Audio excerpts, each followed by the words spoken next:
ગુજરાતના mini India ગણાતા સુરતના ઉધના જંકશન પર મોટી સંખ્યામાં મુસાફરો ઉમટી પડતા અફરાતફરી મચી જવા પામી છે. લગ્નની સિઝન, ઉનાળુ વેકેશન અને કારખાનામાં રજાઓ પડતા સુરતમાં વસતા પરપ્રાંતિઓ વતનની વાટ પકડી છે. જોકે રેલવે સ્ટેશન પર લાંબા સમયથી ટ્રેનની રાહ જોઈ રહેલા મુસાફરોની ધીરજ ખૂટતા નાસભાગ મચી જવા પામી હતી. આખરે પોલીસ દ્વારા હળવો બળપ્રયોગ કરીને ભીડને કાબૂમાં લીધી છે. હકીકતમાં ઉધના રેલવે સ્ટેશન પર મોટી સંખ્યામાં મુસાફરો પોતાના વતન જતી ટ્રેનની રાહ જોઈ રહ્યા હતા.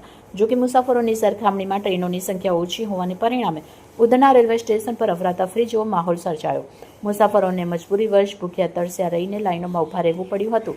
ઉધના રેલવે સ્ટેશન પર 8,000થી વધુ મુસાફરો સામે માત્ર 2 ટ્રેનની સુવિધા કરવામાં આવી હોવાથી અંધાધૂંધી સર્જાઈ હતી.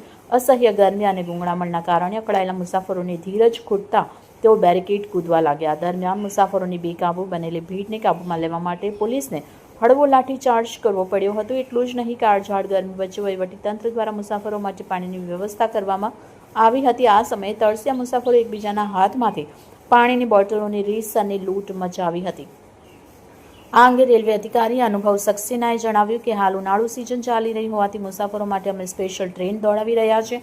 અત્યાર સુધી 6 ટ્રેન દોડાવાઈ છે. પહેલી ટ્રેન રાત્રે 1:30 વાગે ઉધનાથી જયનગર ગઈ હતી, જે બાદ સવારે 5:30 વાગે એક ટ્રેન મધુબની માટે રવાના થઈ હતી. મુસાફરોની સંખ્યાને અમે સતત મોનિટરિંગ કરી રહ્યા છીએ. કોઈ અનિચ્છનીય ઘટના ન બને તે માટે રેલવે દ્વારા તમામ તકેદારી રાખવામાં આવી રહી છે.